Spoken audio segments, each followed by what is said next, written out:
What's up, cats and dogs? It's your boy Strayway Dave. Welcome back to the channel. So today we're going to be doing some basic maintenance to the Yamaha Bolt. 3 really easy things that every motorcycle rider should know how to do, honestly. We're going to be changing the oil, putting in some new spark plugs, and cleaning the air filter.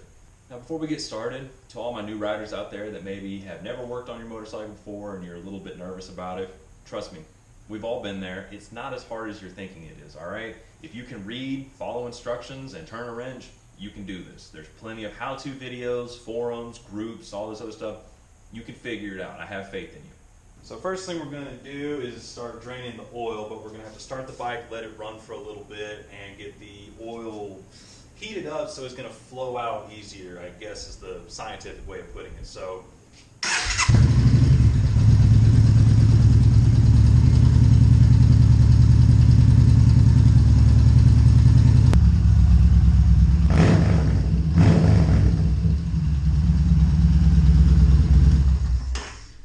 Alright, now that we got the bike all hot and bothered, well, the headers are damn hot, that's for sure. The engine is warm. The oil's probably going to be nice and warm enough for us, so that's going to make it a lot easier. So one thing I always end up forgetting to do, and I'm sure some other folks do, is unscrewing the oil fill cap, which also happens to be the dipstick on this bike. It just makes it, I don't know, flow easier whenever you actually take the plug out. Start by taking off the oil drain plug. That's on there tighter than it should be, I think. There it goes. Yeah, that's warm. I'm going to start taking the oil filter off, which is also probably going to be too tight.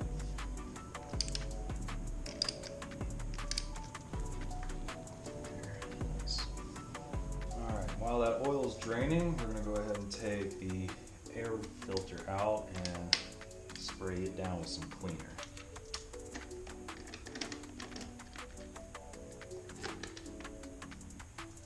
Oh yeah. And voila, air filter's out, and honestly it doesn't look that bad. So what I'm going to use is the K&N air filter cleaner. I think any kind of cleaner would do for your filter, especially a reusable one, but this just happens to be what I have. So you just take this stuff and you spray it on the fins like so. I don't think you got to be super liberal with it or whatever. Just enough to kind of coat that stuff. I did just get it in my mouth. That's probably not good. I'm also going to take this tiny little zip tie here, the little pointy end, kind of scrape the little gunk out that I see in there in the fins. You don't want to use anything like super hard or super sharp because you don't want to poke a hole or bend any of these little things. Honestly, I don't think you can with a zip tie. I'm just really trying to break some of the chunky stuff free, so whenever we do rinse it out, it actually comes off. Just a little bit of water. You don't have to go full blast with it. Just enough to rinse it out. Shake the filter off a little bit here, and then we're going to go sit it out in the sun and let it dry, because you don't want to put a wet air filter back in your bike, because then you're going to suck water into your engine, and that's not a good thing. Alright, so it looks like the oil is done draining. What we're going to do is we're going to start cleaning up our areas right here, especially right where the oil filter goes back on. You can kind of see this silver ring here. That's going to be the mating surface for the new oil filter, and you just want to make sure that that is clean, because there is a rubber gasket. You don't want any dirt and stuff in there to get in the way of making a good seal, because the last thing we want while going down the road is our filter to start leaking oil, because that is a no bueno situation.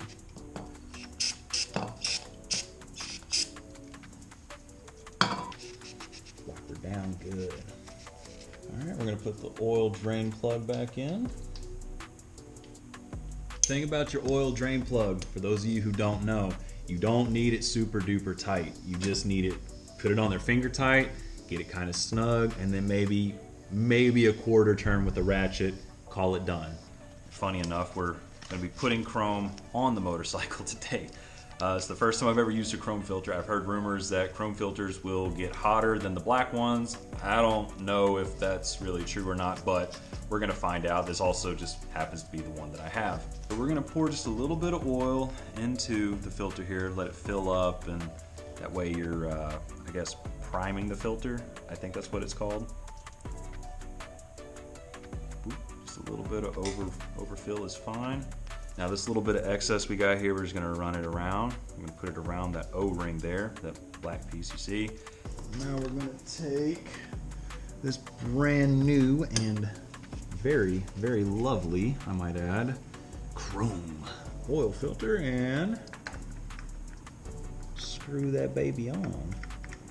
Now the oil filter is going to be the same as your oil drain plug. You get it on there nice and snug and maybe hit it with like a quarter turn. Still felt a little loose. We're gonna, perfect.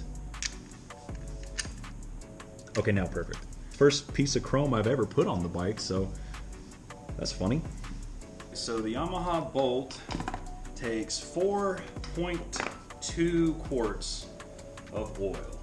I like my nifty little funnel thing here. It's actually not that great.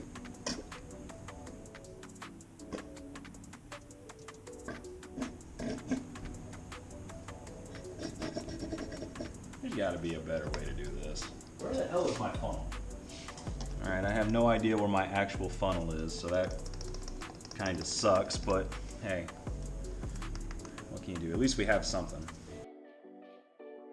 We're going to go ahead and check the oil, see where it's at now with the 4 quarts in. Showing that it's good, but we're going to have to run the bike to get a better, more accurate reading. Now that the oil is changed, we went back and the air filter is dry.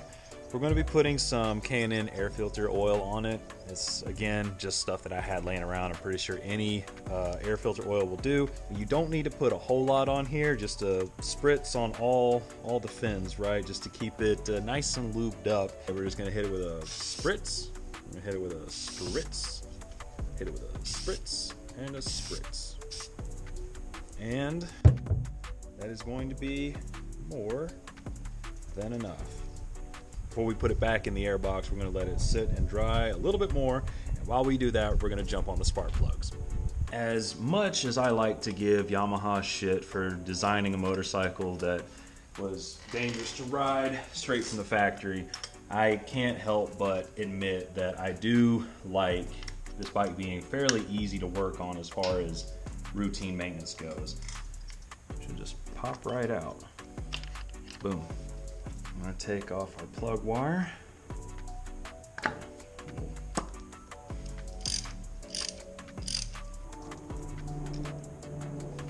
And there she is.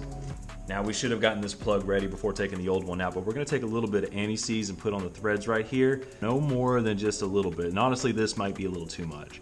But you just take it and you spin the plug and boom. You got most of the threads covered and all is right. We're also going to take a little bit of boot protector and put on there. Just put it right here on the porcelain piece. That'll make it easier to take the plug wire on and off.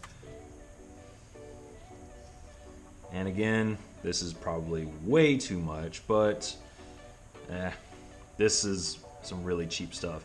Anti-seize is probably, I don't know, 10 bucks for a tube, maybe. And this stuff right here, you can get it at AutoZone. They have it right up there at the register. You could probably get it for maybe $1 a packet. It's been a while since I had to buy any. This has lasted me about 3 years now. When you first start the plug, you want to get it in there just hand tight. Don't throw the ratchet at it just yet. And once you get her snug, same thing as the oil plug and the oil filter.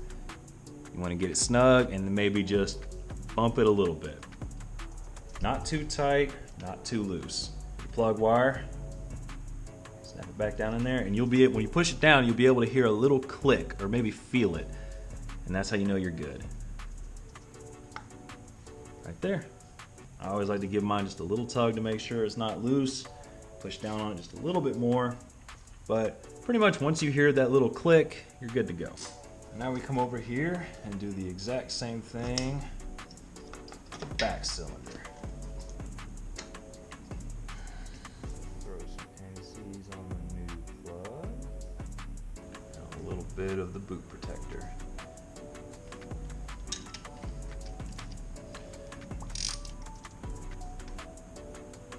And another very good looking plug.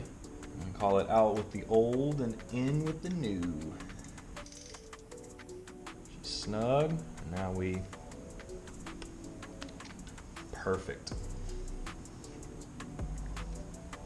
Listen for the click. A little tug just to see. Yep, she's good. And now for the finishing touches, the clean air filter. Throw that air box back on.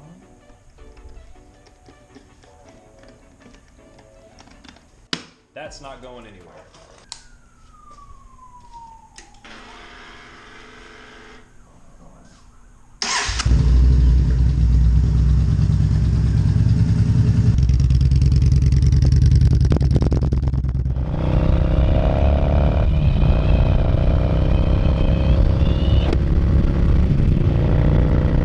Oh yeah, baby, she is running in tip-top shape now. So you guys saw how quick and easy all three of those jobs were. And to be honest with you, it would have taken me a lot less time to do them if I wasn't trying to record and move the camera around for different shots and whatnot. Now, I had to start somewhere just like everybody else, and if you're somebody watching right now and you have just started riding your motorcycle or you just started wrenching on your motorcycle, I'm here to tell you, just keep a level head, pay attention to what you're doing, slow and steady wins the race every time, and enjoy the learning experience. Once you learn how to do stuff on one motorcycle, you can kind of apply that knowledge to all others, so you're not really stuck in a box all that much. Now, I understand that not everybody's situation is the same. Some people don't have the space to work on their motorcycle, they don't have the tools, or maybe you just genuinely don't want to get your hands dirty. And dude, that's totally fine, man. Like, my opinion is my opinion. You could take your bike somewhere and have a shop or a dealership do it all the live long day, especially if you got the money for it. Me personally, I would just rather have my hands be on the bike and also my eyes so I can keep an eye out for different things, like a fucking Tesla maybe trying to pull out in front of me and kill me. And this is my opinion, but if you're going to own a motorcycle, ride a motorcycle, and reap the benefits of what motorcycles bring to the human race, then I think you should be willing to pay the price and do some of the maintenance yourself. Well, that's gonna wrap it up for this video, y'all. I'm gonna head back to the house and I'm gonna go back over my work, double check my torque specs, and make sure I'm not leaking any important fluids anywhere. I appreciate you guys watching. If you like this video, hit a like and drop a comment down below. And remember, no matter what you're riding, where you're riding to, or who you're riding with, it's okay to be astray. I'll catch y'all in the next one. Peace out.